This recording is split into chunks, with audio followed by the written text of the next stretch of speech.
Ensemble, après avoir rendu témoignage à la parole du Seigneur et après l'avoir prêché, Pierre et Jean retournèrent à Jérusalem en annonçant la bonne nouvelle dans plusieurs villes des Samaritains. Amen. Que Dieu soit béni. La Bible dit que Pierre et Jean, ils ont fait quelque chose. Ils ont témoigné et prêché dans plusieurs villes qui vont passer. J'aimerais vous dire que depuis 70 ans, nous, la mission Vie Lumière, dans les villages de France, d'Europe et puis du monde entier aussi, dans 44 pays, qu'est-ce qu'on fait? On est en route vers Jérusalem aussi, mais pas la Jérusalem de la terre, la Jérusalem du ciel. Vous savez ce qu'on fait? Tous les jours, partout, dans des maisons, sur des places désignées, dans des chapiteaux, on témoigne et on prêche. On témoigne et on prêche. Que Dieu soit béni. Et j'aimerais vous parler de quelque chose ce matin. La puissance de ton témoignage. Si vous êtes là ce matin, si nous sommes là, chacun d'entre nous, c'est que nous avons un témoignage. On a eu un jour cette rencontre avec le Seigneur. Et je voudrais dire que tous les témoignages sont importants. T'as 15 ans, t'es un petit jeune, t'as jamais connu le monde. T'as le plus beau des témoignages. T'as été élevé dans la parole de Dieu, tu connais les psaumes par cœur. T'as le plus beau des témoignages. T'es un homme du monde, t'as connu le monde, j'ai connu des garçons dans le monde qui ont braqué des banques. Quelle beauté, ils ont un témoignage. Et l'autre jour, Nipper, il a dit ça. Et ça m'a percuté comme il l'a dit. Il a dit, t'es unique. Et voilà la valeur que vous avez, c'est vos témoignages. Ton témoignage, il est unique. Il y en a qu'un, ton témoignage, c'est le tien, c'est ton témoignage. Dès qu'on a honte de rendre témoignage, c'est la plus grande des choses. Et vous savez, la puissance qui donne de la puissance au témoignage qu'on va rendre ici dans le micro, ou quand on va témoigner à quelqu'un, la puissance du témoignage, c'est notre vie. C'est la vie qui va appuyer le témoignage. Parce que c'est puissant quand on témoigne. J'ai un de mes étudiants, il s'appelle Jarod. Il y a 6-7 ans en arrière, on était dans une mission, on n'était pas chrétien. Garçon qui était pris dans la drogue, cocaïne. Et puis il y a un petit chrétien, tu sais ce qu'il a fait? Il a fait un repas chrétien. Je le redis, il a fait un repas chrétien. Il a invité le frère qui était toxicomane, ils l'ont invité, ils ont fait un petit repas. Parce que des repas qui sont chrétiens, des repas qui ne sont pas chrétiens. Je vous le dis quand même. Quand des hommes sortent de notre table en titubant, ce n'est pas des repas chrétiens. Mais là, c'était un repas chrétien. Un repas pour témoigner. Puis Gérard, il s'est assis à table. Et comme il s'est à table, il dit, il y a un garçon qui était là, il a rendu témoignage à table. Et comme il a rendu témoignage, la présence de Dieu est tombée sur lui brisée. Il était à la réunion, il a donné son cœur à Dieu, aujourd'hui c'est un prédicateur. La puissance du témoignage, on va le voir ensemble dans la parole de Dieu. Vous savez, dans le temps, on témoignait. Les campings témoignaient. Les camions témoignaient. Il y avait des versets partout. On a perdu tout ça. On allait en ville, on témoignait avec des feuillets, on donnait des bibles. Que Dieu soit béni. Partout où c'est qu'on allait, on témoignait. Et j'aimerais vous montrer quelque chose dans la parole de Dieu, parce qu'on va lire la Bible maintenant, c'est ce qui nous intéresse. Tous les témoignages sont importants pour Dieu. Et ce qui me touche dans les témoignages, moi, c'est la diversité des témoignages. Il n'y a rien à voir. C'est des personnes, des fois tout jeunes, qu'on connaît Dieu tout jeune. J'écoutais l'ancien hier. L'ancien, le père Nipper, qui témoignait, qui disait qu'il a trouvé Dieu à 12 ans. Mais quelle beauté! Quelle grandeur! Et des fois, on écoute des témoignages, je suis opposé complètement. Des hommes du monde qui ont connu la prison, qui ont connu la souffrance. Et tous ces hommes-là, ils ont fait cette même expérience. Et j'aimerais prendre 2 hommes dans la Bible. 2 hommes, mais qui sont, l'autre, il est au pôle nord et l'autre, il est au pôle sud de l'évangile. C'est carrément, Yann, c'est un truc terrible, comment ils sont opposés, mais quelle puissance qu'ils ont reçue ces 2 hommes-là. Vous voulez qu'on voie le premier? Amen. Alors on va lire beaucoup la Bible, ceux qui ont la parole de Dieu. On va continuer, ni peur, on va continuer dans les actes des apôtres. Amen. Vous voulez faire un petit voyage avec nous ce matin? Je vous explique un peu l'histoire. Il y a 2000 ans, on est à Jérusalem. L'église vient de commencer. Et puis, il y a un réveil dans Jérusalem. Il y a des tonnes de personnes qui se convertissent. Mais il y a une opposition des Juifs. Il y a 3 synagogues à Jérusalem, c'est des synagogues puissantes. Et dans toutes les synagogues, là, il y a des jeunes étudiants qui sont là. Il y a 3 synagogues. Je vais vous les lire, ces synagogues-là. C'est la synagogue des affranchis. C'est la synagogue... Excusez-moi, je prends la parole de Dieu, voilà. C'est la synagogue des affranchis, les Alexandrins et les Cyréniens. Et ces hommes-là, c'était des Juifs qui connaissaient le Talmud par cœur, qui connaissaient la parole de Dieu par cœur, les psaumes qui ont été élevés au pied des grands rabbins. Et ces hommes-là, ces jeunes, là, ils sont dans Jérusalem, ils se promènent, et puis d'un seul coup, ils savent qu'il y a un jeune pasteur qui est là, qui s'appelle Étienne.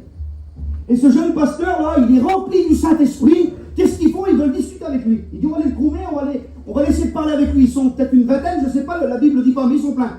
Et ils arrivent devant le jeune Étienne, là. C'est des jeunes, ces jeunes juifs, là, qui connaissent la Bible par cœur, qui connaissent les versets de la parole par cœur. Et d'un seul coup devant eux, il y a un jeune homme qui est là. C'est pas ce témoignage-là, je vais vous rendre, c'est un autre. Mais il est là, ce jeune homme-là, il est rempli du Saint-Esprit. Et vous savez qu'est-ce qu'il fait? Il parle avec eux. Il parle avec eux, ils échangent des textes de la parole de Dieu, mais il est trop puissant. Ils n'arrivent pas à le bloquer, il est trop puissant. Qu'est-ce qu'ils font? Ils le traînent devant le Sanhédrin. Ils le traînent devant le conseil de direction de l'époque. Les hommes, des juifs, les plus puissants, ils sont là, il est là devant le peuple. Et d'un seul coup, il a l'occasion de parler à ces hommes-là. Vous savez ce qu'il fait, Étienne? Il prononce une parole, une phrase importante. Et je vais la prononcer, la phrase, là, pour que vous la reteniez, parce qu'elle est importante. Il va introduire son message. Il y a tous les anciens qui sont là. Il y a tous les rabbins, les plus grands rabbins de l'époque qui sont là. Le jeune Étienne est là. Et parmi les jeunes rabbins, il y en a un, c'est de lui qu'on va témoigner après. C'est témoignage lui qu'on va rendre. Et d'un seul coup, il prononce une parole pour dire à tout le monde, écoutez. Et cette parole, c'est un juif, il la prononce en hébreu. Il dit ça, je vais le dire en hébreu, excusez-moi, pour vous choquer, pour vous la garder là, la phrase. Il dit ça. Il dit une phrase, il dit, j'ai les pages, les frères, vous ne pouvez pas mettre le ventilateur, c'est une catastrophe. Ils s'enlèvent les pages, voilà.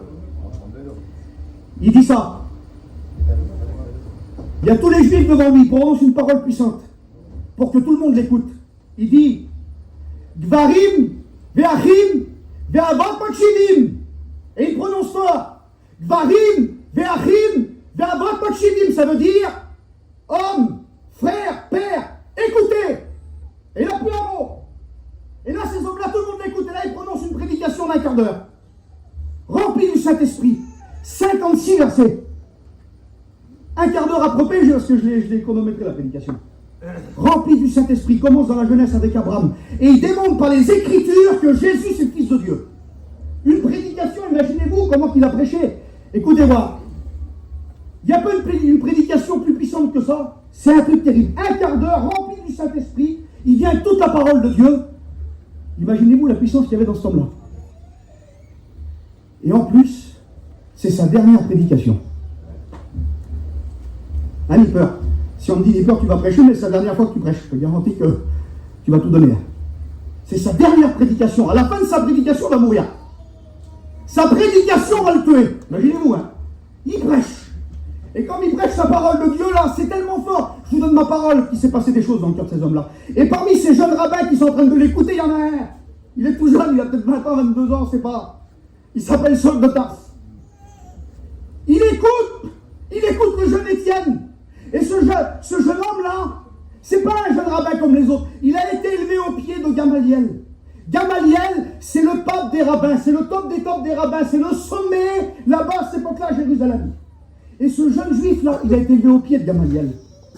Saul de Tarse, il connaît le Talmud par cœur, il connaît les psaumes, il connaît les proverbes, il aurait pu vous réciter la Torah entière, la Genèse, les Exodes, Lévitique, les Nombres, Deutéronome, par cœur. Et je vous donne ma parole que ce jour-là, c'est pas marqué dans la Bible. Et je vous donne ma parole que ce jour-là, il reçoit un coup de marteau. Mais il rejette. Parce qu'on ne peut pas écouter une parole comme ça et qu'il ne se passe rien ici dans nos cœurs. Combien de fois j'ai écouté la parole de Dieu, moi, et que je l'ai rejeté, mais je l'ai écouté. Et puis, ces hommes-là, vous savez ce qu'ils font? Ils se rebellent contre le message. Ils sont en colère, tous ces juifs. Et vous savez ce qu'ils font? Ils commencent à enlever leur veste et ils vont le tuer. Ils veulent le tuer. Qu'est-ce qu'ils font? Ils lapident. Ils viennent vers Saul de Tarse, ce jeune rabbin. Tiens nos habits, et puis il pose les habits à ses pieds. Et là, il approuve, le texte dit, il approuve le meurtre d'Étienne. Vous savez ce qu'il dit, Paul? Tuez-le, allez-y. Il est content, tuez-le. Étienne, il meurt. Et ce jeune rabbin part là, de cet endroit-là, à Jérusalem. Il part de cette réunion, rempli de colère. Et puis il devait dire, oui, mais il se prend pour qui, lui? Il se prend pour qui, lui? Puis il est mangé par la colère. Vous savez ce qu'il fait? Il veut faire arrêter les chrétiens. Il a vu ce meurtre-là devant lui. Il va prendre des lettres à Jérusalem et puis il va à Damas. Il va à Damas, il veut faire arrêter les chrétiens. Il veut les faire tuer. Les premiers mots de la prédication d'Étienne, vous savez c'était quoi? Les premiers mots de la prédication, c'était ça. Comme il a prononcé cette phrase, homme, père, frère, écoutez. Les premiers mots, c'était « Le Dieu de nos pères est apparu à Abraham !» Et à ce moment-là, il est là, sur le chemin de Damas. Et d'un seul coup, il se passe quelque chose, un miracle. Mes frères, une lumière éclate du ciel. Et d'un seul coup, il y a une voix qui se fait entendre. Et la voix, elle lui parle à ce jeune rabbin, elle lui dit « Saul, Saul, pourquoi tu me persécutes ?» Il a cette révélation, mais il dit « Qui es-tu, Seigneur ?» Il dit « Je suis Jésus de Nazareth que tu persécutes. Il te serait dur de réjader contre les aiguillons, en voulant dire que tu combats contre plus fort que toi. » Et à ce moment-là, le jeune là, il est aveugle. Il ne sait plus où il est. Vous savez pourquoi Dieu l'a rendu aveugle? Ça, c'est ma pensée, hein. Pour qu'il rentre en lui-même. Parce que la véritable conversion, la nouvelle naissance, la repentance, c'est voir ton état réel. Et là, il est dans une chambre, là-bas, il est dans une maison à Damas, dans une rue qu'on appelle la droite, il est là. Il est bouleversé, ça dure 3 jours. Il ne peut pas voir. Et ça, c'est ma pensée. Vous savez, je vais vous dire quelque chose. Quand on se repent, vous savez ce qu'on voit? Tous les misères qu'on a fait. Le Seigneur les met devant nous. Quand je me suis converti il y a 23 ans, j'ai vu tous les misères que j'avais fait à ma mère. Tous les fois que je l'ai persécuté, tous les fois que je me suis drogué, que j'ai insulté Dieu, toutes ces fois-là, j'ai vu ça. Et là, les premières choses que j'ai fait quand je me suis converti, j'étais vers ma mère, j'ai dit pardon. Pardon, maman. Je regrette ce que j'ai fait. Et puis il se passe quelque chose pendant les 3 jours là. J'en suis persuadé que c'est comme ça. Il repense à sa vie. Il se repasse sa prédication d'Étienne. Et toute sa vie, ça va le poursuivre. Il a approuvé le meurtre de cet homme. Il écoute cette voix encore dans son cœur là. Varim, ve'achim, ve'avot makshivim. Frère, père, écoutez. Et il se repasse sa prédication. Il ne sait plus où il est en train de se repentir. Et d'un seul coup, Dieu envoie un homme, Ananias. Il rentre dans la chambre. Et Ananias, ce serviteur de Dieu, le regarde. Il dit Saul, le Seigneur t'a choisi. Il dit pour que tu sois un instrument pour lui, pour que tu retrouves la vue, que tu sois. Et puis il prie pour lui, il impose les mains. Et la Bible dit que cet homme-là, Paul, il est baptisé. À ce moment-là. Vous savez ce qu'il fait tout de suite qu'il est baptisé? Tout de suite, il n'attend pas, il prêche l'évangile. Il commence à prêcher la parole de Dieu. Et ça devient, mes frères, le grand ministère que vous connaissez, les garçons, les lecteurs de la parole de Dieu. L'apôtre Paul. Il parle, il prêche la parole de Dieu. Il monte des églises. C'est une chose terrible ce qu'il fait cet homme-là. Ça dure des années, il prêche partout, il fait des voyages missionnaires. Il fait des choses terribles. Et puis, je vous passe vite parce que on va écouter son témoignage. Parce que je veux qu'il rende témoignage, Paul. C'est lui qui va témoigner, c'est pas moi, c'est lui qui va témoigner de lui. Et là, Paul, c'est des années plus tard. L'importance du témoignage. On est des années plus tard, Paul se retrouve à Jérusalem, c'est vers la fin de sa vie. Il se retrouve à Jérusalem, il a déjà monté plein d'églises, il est très très puissant dans le ministère. Et il se retrouve, mes frères et sœurs, il est à Jérusalem, et il se passe la même chose que pour Étienne. Ils vont le chercher à lui maintenant ce coup-là, et là c'est lui qui se retrouve là. Il se retrouve devant les mêmes rabbins il y a 40 ans qu'Étienne s'était. Il se retrouve à la même endroit. Il se retrouve devant tous ces hommes qu'il était élevé avec, ces hommes qu'il était à l'école au Talmud avec eux, qu'il était à l'école là-bas dans les synagogues. Tous ces hommes-là, ils ont vieilli, c'est eux maintenant qui dirigent le peuple, et lui il est là devant eux. C'est qui Paul? Les rabbins ne se doutent même pas de l'importance du personnage qui est devant lui, qui est devant eux. Elle est petite la personne qui est devant eux à ce moment-là. Ils ne se doutent même pas, comme il y a des gens qui sont là. Ils ne se doutent même pas de l'importance de la réunion de ce matin, de qui est là, le Saint-Esprit. Jésus est là. Ils sont là, ces rabbins, ils ne se doutent pas qui c'est. Paul, c'est l'épître aux Romains. Paul, c'est 1 Corinthiens, 2 Corinthiens, c'est Galates, Éphésiens, Philippiens, Colossiens, 1 Thessaloniciens, 2 Thessaloniciens. C'est l'ancien à Timothée, de qui il a écrit 2 lettres, 1 Timothée, 2 Timothée. C'est Tite, c'est Philémon, c'est peut-être même l'épître aux Hébreux. Paul, c'est un homme qui a écrit 1/4 de la Bible. 1/4 de la Bible. Toutes les révélations de l'Église. La révélation, la doctrine de l'imposition des mains, l'amour, les dons spirituels, 1 Corinthiens 12. Tout ce que nous avons, les doctrines de l'Ancien, sont fondées sur cet homme-là. Il parle, j'ai tombé noir quand tu as dit l'autre jour, Nipper, à la maison de Philippe, là. Philippe, c'est une bombe, imaginez-vous la réunion chez Philippe. Mais lui, elle est petite la bombe qu'elle a. Elle est petite la bombe. L'apôtre Paul, mes frères, c'est une Bible vivante. C'est une doctrine vivante. Il est rempli de la présence de Dieu. S'il veut à ce moment-là, s'il veut, Il n'y a pas un rabbin qui peut discuter avec lui. Doctrinalement, il peut écraser n'importe quel homme. Il peut les écraser, il peut les mettre en miettes. Mais il choisit de faire quelque chose. C'est son choix. Il peut leur faire une prédication de 5 heures. Il peut leur enseigner beaucoup de choses.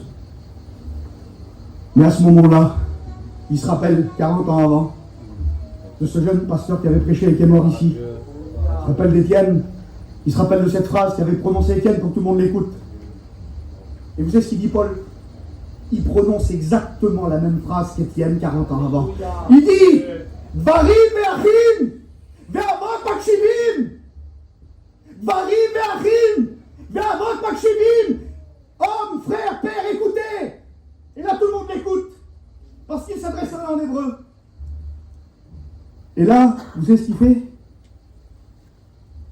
Il ne prêche pas. Il rend son témoignage. On le lit ensemble? Les frères, il dit, je suis juif, mais à Tars, en Cilicie.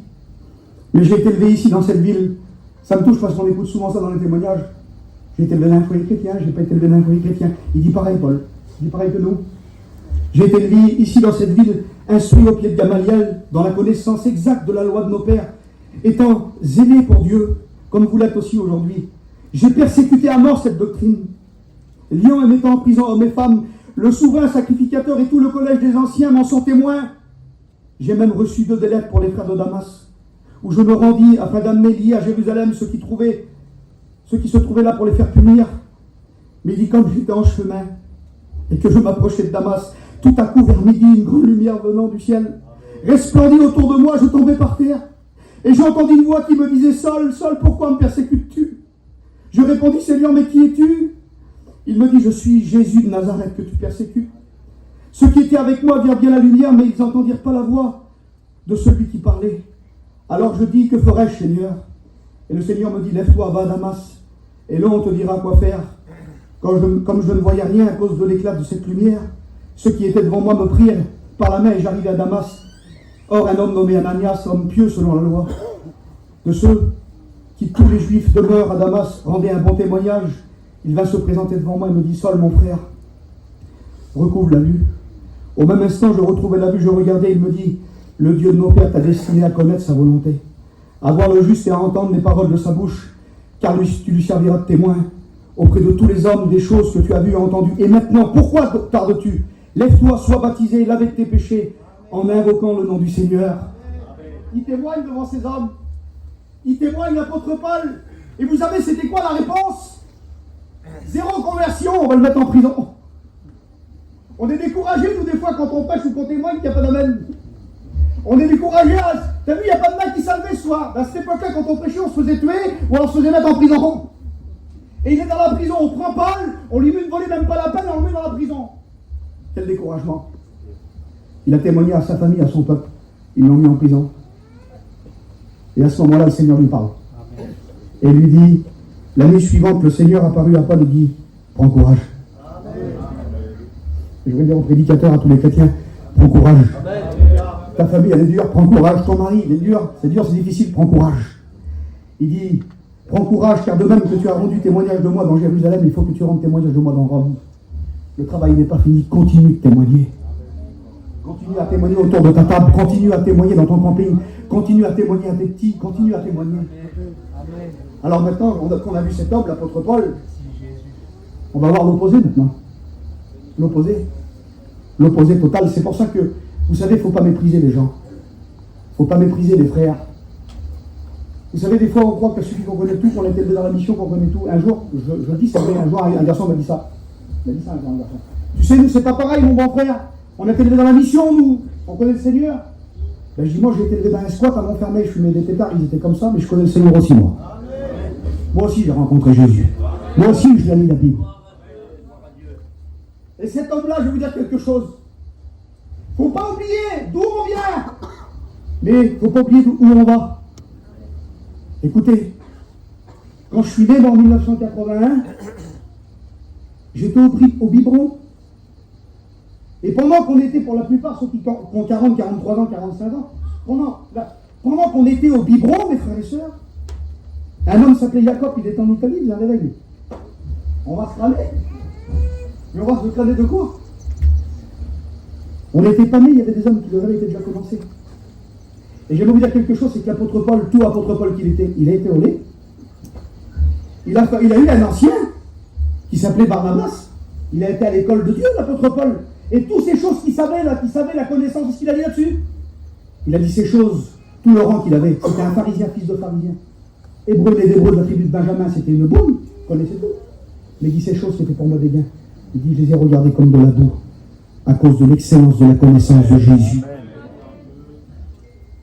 Et quand Paul s'est converti, comme il était au lait, Paul, quand Paul était en train d'apprendre, il commençait dans le ministère, c'était un jeune prédicateur, c'était un étudiant. Ben, pendant qu'il était étudiant, Paul, il y avait déjà un réveil qui avait commencé, depuis quelque temps. Bien commencé même. Il y avait un réveil qui avait commencé à l'est du Jourdain, entre la Jordanie puis le Liban et la Syrie, dans une contrée qu'on appelle la Décapole. Et dans la Décapole, il y avait un réveil qui avait déjà commencé. Mais c'est pas Paul qui en est l'auteur. Il y a quelqu'un qui avait commencé déjà à témoigner, à prêcher là. Mais c'est qui cet homme? Ben, c'est le deuxième témoignage qu'on va voir ensemble. Cet homme-là, on est dans Marc 5. Cet homme-là, il n'a pas été levé au pied de Gamaliel. Comme il était petit, il n'écoutait pas des psaumes, lui. Il écoutait des démons, lui parlait. Il vivait dans les cimetières. C'était un homme qui était possédé. C'est un homme qui avait des liens, qui était malheureux, qui voulait mourir. Il était lié par l'ennemi, mais la Bible dit, ça c'est l'amour de Dieu. Et j'aimerais dire quelque chose, c'est que dans notre mission, il y a des Pauls, mais il y a aussi des démons de Gadara qui se sont convertis. Vous comprenez? Ton témoignage, c'est ton témoignage. Que Dieu soit béni. Alors on va le lire ensemble. Vous voulez qu'on le lise ensemble? Amen. Arrivant de l'autre bord de la mer, dans le pays des Gadaréens, aussitôt que Jésus fut sorti de la barque, il vint devant lui un homme sortant des sépulcres et possédé d'un esprit impur. Cet homme avait sa demeure dans les sépulcres, et personne ne pouvait le lier, même avec des chaînes, car souvent il avait eu les fers aux pieds. Il avait aussi des chaînes, mais il avait rompu les chaînes et brisé les fers, et personne n'avait la force de le dompter. Il était sans cesse, nuit et jour, dans les sépulcres et sur les montagnes, criant et se meurtrissant avec des pierres. Ayant vu Jésus de loin, écoutez, il a couru, il se prosterna devant lui. Il s'écria d'une voix forte, « Qu'y a-t-il entre moi et toi, Jésus, fils de Dieu très haut? Je t'en conjure, au nom de Dieu, ne nous tourmente pas. » Car Jésus disait, « Sors de cet homme, esprit impur. » Et lui demanda, « Quel est ton nom? » « Légion est mon nom, lui répondit-il, car nous sommes plusieurs. » Il prie instamment de ne pas les envoyer hors du pays. Il y avait là, dans la montagne, un grand troupeau de pourceaux. Et les démons le prièrent, disant, « Envoie-nous dans ces pourceaux, afin que nous entrions en eux. » Il leur permit, et les esprits impurs sortirent, entrèrent dans les pourceaux, et le troupeau se précipitait, des pentes escarpées dans la mer. Il y avait environ 2000. Ils se noyèrent dans la mer. Ceux qui les faisaient paître s'enfuirent et répandirent la nouvelle dans la ville et dans les campagnes. Les gens allèrent voir ce qui arrivait. Ils vinrent auprès de Jésus, et ils virent le démoniaque, celui qui avait la légion, assis, vêtu dans son bon sens. Et ils furent saisis de frayeur. Ceux qui avaient vu ce qui s'était passé leur racontèrent ce qui était arrivé au démoniaque et au pourceau. Alors ils se mirent à supplier Jésus, « Quitte le territoire !» Comme il montait dans la barque, celui qui avait été démoniaque lui demanda la permission de rester avec lui. Écoutez bien, à ce moment-là, comme il est délivré, cet homme, il a un désir dans son cœur. Il va aller avec Jésus. Il va aller évangéliser le monde. Il va être missionnaire. Il meurt. Vous savez ce qu'il répond au Seigneur? Il dit non. Jésus ne lui permit pas. Mais il lui dit, va dans ta maison. Témoin. Va dans ta maison. Va vers les tiens. Vers les tiens. Raconte-leur tout ce que le Seigneur t'a fait et comment il a eu pitié de toi. Écoutez ce qu'il a fait. Il s'en alla se met à publier dans la Décapole tout ce que Jésus avait fait pour lui. Et tous furent dans l'étonnement. Cet homme-là, il a été vers lui témoigner de la puissance de la parole de Dieu. Et il y a eu des centaines de conversions. J'aimerais vous dire quelque chose. Notre témoignage est important. Et j'aimerais maintenant rendre témoignage. J'aimerais rendre témoignage pour les mères qui ont des petits qui se droguent. J'aimerais rendre témoignage pour les femmes qui prient et qui ne voient rien. Je n'ai pas été dans les psaumes, moi je ne suis pas un apôtre Paul, moi je suis plus démon de Gadara. J'étais lié. J'étais un toxico, un drogué, un pauvre malheureux, un pauvre Zinda. Ma mère, je lui ai fait les mille misères. Je l'ai fait pleurer des nuits complètes. Un jour, je me rappelle qu'une fois, elle est revenue du culte et je lui ai dit, tu sais ce que je vais faire aujourd'hui? Je vais prendre une corde et je vais aller me tuer. Un jour, je lui ai ouvert une serpette et je me suis ouvert le ventre comme ça devant elle, comme cet homme qui se meurtrissait avec des pierres. J'étais malheureux. Mon père était en prison, je ne pouvais pas le voir, je voulais qu'il meure parce qu'il était parti de la maison. Moi et mon frère, on était des drogués, on était des malheureux. On était une famille brisée. Une famille cassée. Mais ma mère, elle avait le foulard le dimanche, elle allait jeûner, prier. Et alors qu'elle priait un jour, c'était en 2002, alors qu'elle priait un jour, on était en souffrance, on était cassés chez nous, alors qu'elle priait, comme l'apôtre Paul, comme ces hommes qui ont eu cette révélation, à la révélation du Seigneur, Dieu lui parle. Dans la Bible, elle ouvre la Bible, elle tombe sur un texte de Genèse 12. Et ce texte, il dit, quitte ton pays, quitte ta famille, et va dans le pays que je vais te montrer. Et elle prend ça comme une parole de Dieu, on partait pas en mission, on partait pas de chez nous, mon cousin. On était là, les crises étaient rouillées, après Jean. C'était la misère. Et puis elle a dit, je vais partir Seigneur, mais je vais où? Quitte ton pays, quitte ta famille, je vais où? Le téléphone sonne. Le téléphone il sonne, une femme l'appelle. Yanaï, le Seigneur m'a parlé, il faut que tu viennes dans la mission dans nous. Amen. Alors elle a descendu. Elle a dit, mon fils, tu m'amènes en mission, quel jour, s'il te plaît? Alors j'ai dit, si tu veux, je voulais faire plaisir à la vieille Zinda. Et là, on a démonté les cris des campings, on a démonté les cris, et là, tout le monde est sorti dehors. Mes oncles, mes tantes, les vieux, mon papou, la vieille Vernou, tout le monde, ma grand-mère, c'est une Corse, ça s'appelle Fine, elle est enragée. On l'aimait, nous on tombait voir après, elle avait un cœur terrible. Et là, la vieille, elle sort. Bah, dis, vous allez où? Vous êtes fous? Tu sais, quand t'approches, quand tu vas toucher le but, là, tous déchaînent, hein, tous déchaînent. Et là, d'un seul coup, ma mère a dit, je m'en vais, mon petit, il souffle de trop. Il va se convertir, mon petit, ma mère. Et là, la vieille, elle a dit ça. Elle a dit, lui, il va se convertir. Elle a dit, bon, s'il se convertit, lui, elle a dit, je m'arrache l'œil et je le mange. On va dire, impossible. Il est trop vilain, ton fils. Il est trop diabolique. Il nous fait trop de misère. Et on est parti, on a fait 700 km. Et on avait, c'était les francs à l'époque, on avait 700 000. Toute ma vie, je m'en rappellerai, 700 000 en vrai. Et on a pris les campings, on est parti. Je me suis drogué pendant 800 km. Je fumais de la drogue derrière, j'écoutais du rap. Et puis quand on est arrivé là-bas sur la place, écoutez, 70 campings, le chapiteau bleu et blanc, une petite tente affreuse, là, les trous dedans. En miettes, le garçon qui jouait du piano, il ne savait pas jouer du piano. Le prédicateur, c'était un petit prédicateur tout simple, qui prêchait Bartimée, tout simple. Et ce jour-là, mes frères et sœurs, le 27 juillet 2002 à La Rochelle, comme ce démon de Gadara là, j'ai mis le pied en dessous de la toile. La réunion n'était même pas commencée, mais quand j'ai rentré, j'ai senti la puissance de Dieu. J'ai senti des liens, des chaînes qui se brisaient autour de moi. Je dis, Seigneur, qu'est-ce que c'est? Et là, il y a le diable qui est venu, m'a parlé dans l'oreille. Sauve-toi, Émilie. Monte dans ton auto, va en ville. Et le Seigneur me disait, c'est ton jour. J'ai des projets pour toi, c'est ton jour. Et je suis rentré là dans la réunion, victorieux. Et quand je rentrais, plus que je m'approchais devant, plus que je sentais la puissance d'en haut venir. Pas important. La puissance de Dieu. J'ai été brisé, j'ai rencontré Jésus ce jour-là. J'ai couru vers le pasteur à la fin de la réunion. Je me suis mis pratiquement à ses pieds, devant Dieu. Je dis, je t'en supplie, mon bon frère, baptise-moi. Baptise-moi. Il dit, calme-toi, mon bon, je vais les cheveux tomber là.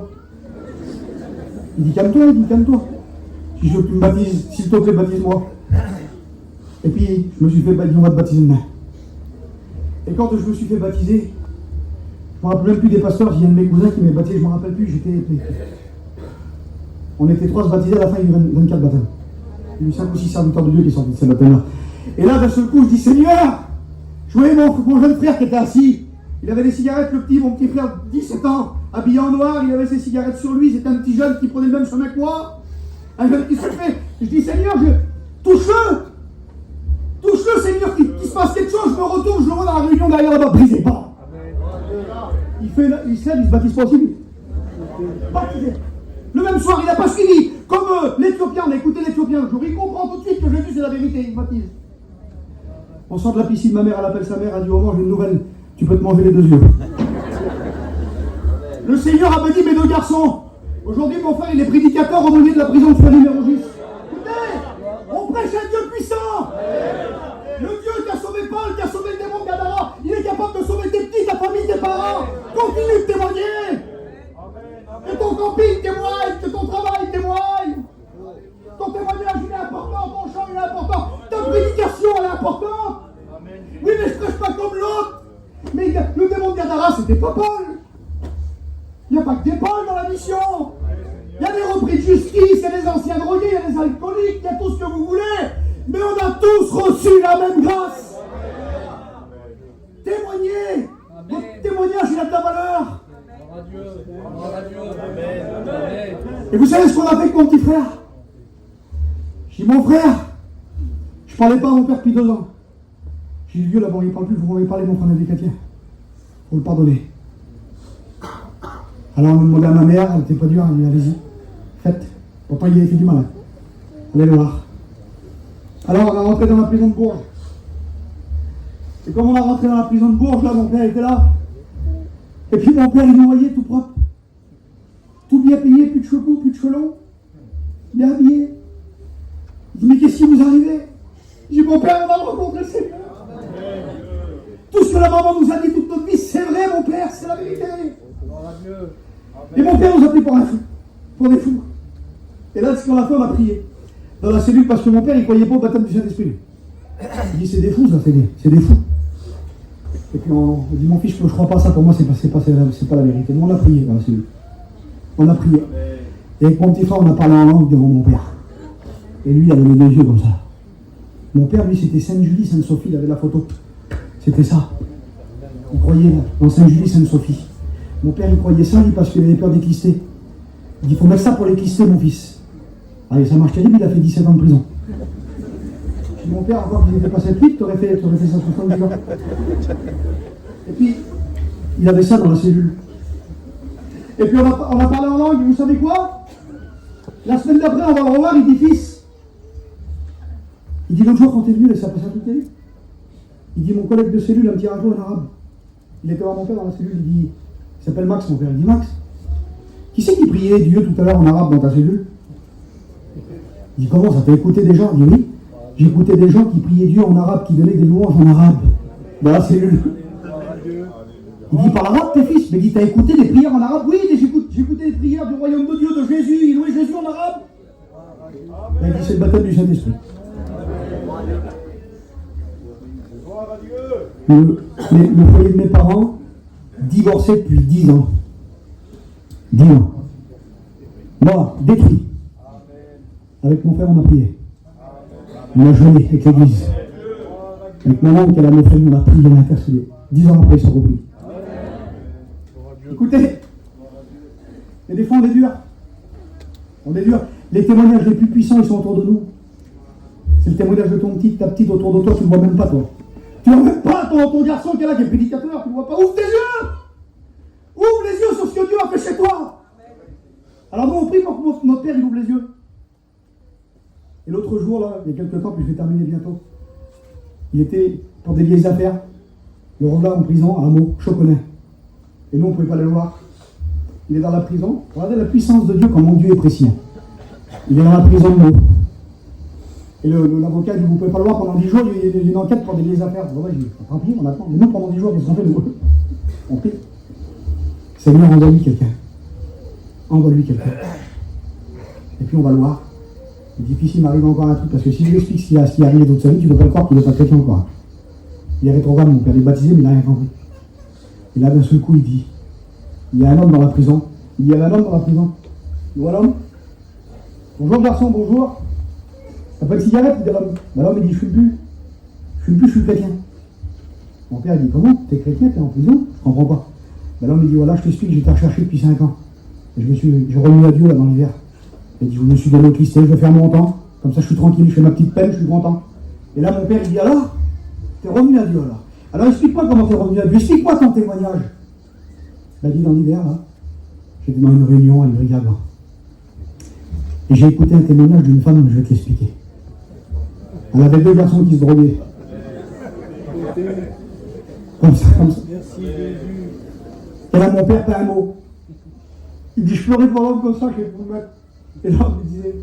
Et mon père, il dit, frère, garçon, il dit, le témoignage que tu es en train de me donner là, c'est ma femme et mes petits. Lui, il est là, a vu la gloire de Dieu. Et mon père, le témoignage était chez lui, vous ne voyez pas. Mes frères et sœurs, l'herbe est toujours plus verte chez les autres. C'est toujours l'autre qui témoigne bien, l'autre qui prêche bien, mais toi, t'as ton témoignage et t'as ta prédication. Toi, c'est toi. Nous, c'est nous. On est nous. Hein, comme il dit, on est nous. Tais-toi, Yann, tais-toi. T'as été élevé là, avec un père serviteur de Dieu, les frères. C'est important ce qu'on a reçu de Dieu, alors on va le garder pour nous, non. On va en témoigner. Il y a des témoignages ici, je le dis devant le Seigneur, il y a des témoignages des copains, il y a des témoignages. Tout le monde n'a pas été élevé dans les choses de Dieu. Il y a des copains ici que les parents sont ramés. Et puis qui dormaient sur les coussins dans les boîtes de nuit, dans les soirées. Hein, 9 heures. Mais qui sont convertis à 12-13 ans et qui priaient pour leurs parents. Ils ont trouvé Dieu dans leur jeunesse. Et puis aujourd'hui, le Père, c'est serviteur de Dieu. Alléluia. Les frères et sœurs, prêchez ce message ce matin. Je vous ai témoigné ce matin pour vous dire que nous avons reçu quelque chose qui vient du ciel. On a reçu comme Paul, il a reçu, on a reçu comme le démon Gadara, il a reçu. On a reçu comme Marie Magdala, comme les apôtres, comme Bartimée, on a reçu, comme nos anciens, on a reçu. T'as reçu.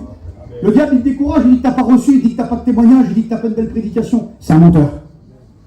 S'il te décourage, c'est parce que justement, t'as reçu quelque chose. Alors écoutez cet été-là. Les 2 missions se séparent. On a passé 15 jours ensemble, la merveilleux. Écoutez ce qu'on va faire. Il faut, mes frères, écoutez. Aujourd'hui, on va être moderne, on veut prendre... Non, il faut revenir en arrière. Il faut que ton camping témoigne. Il faut que ton camion témoigne. Il faut ta table dans nos repas cet été-là. Écoutez, je vous dis quelque chose. Les inconvertis, ils n'ont pas besoin de champagne. Ils n'ont pas besoin de cocktail. Ils ont besoin de la présence de Dieu. Ils ont besoin de la puissance. Alors témoignez, faites des repas chrétiens. Mes frères et sœurs, témoignons partout. Soyons fidèles dans cet été. Allez, on dit ça, les copains nous disent ça. Les bombardes. Ben oui, on va bombarder cet été dans le royaume de Satan. Au nom de Jésus, il est vaincu dans cet été. Et je le dis de tout mon cœur que cet été, mes frères, à cause de vos témoignages, à cause de nos prédications, de nos chants, que les inconvertis sont vers Dieu, que les rétrogrades reviennent à Dieu, que les malades soient guéris, le Seigneur revient. Écoutez, c'est la dernière ligne droite. Il arrive. Alors je prends une décision, Seigneur. Je prêche, je témoigne. Continue, c'est ce que tu as dit, tel. Continue, continue. Alors je vais dire, c'était au nom de Jésus, à Satan et tous ses démons, qui nous combattent tous les jours. Et je vais dire à toute l'église, Varim et Achim, Be'avot Makshivim, frères, pères, écoutez nos témoignages, écoutez nos prédications, écoutez nos chants, parce qu'ils sont animés du Saint-Esprit. Prions maintenant, s'il vous plaît, prions. Nous te louons ce matin. Saint-Esprit, tu es là. Fortifie ton église. Oui, qu'on se lève ensemble, s'il vous plaît, on va se lever, on va lever nos mains vers le Seigneur. Toute l'église, nous prêcherons, qu'on s'avait compris le Seigneur. Yann, il prie le Seigneur, moi, Yann.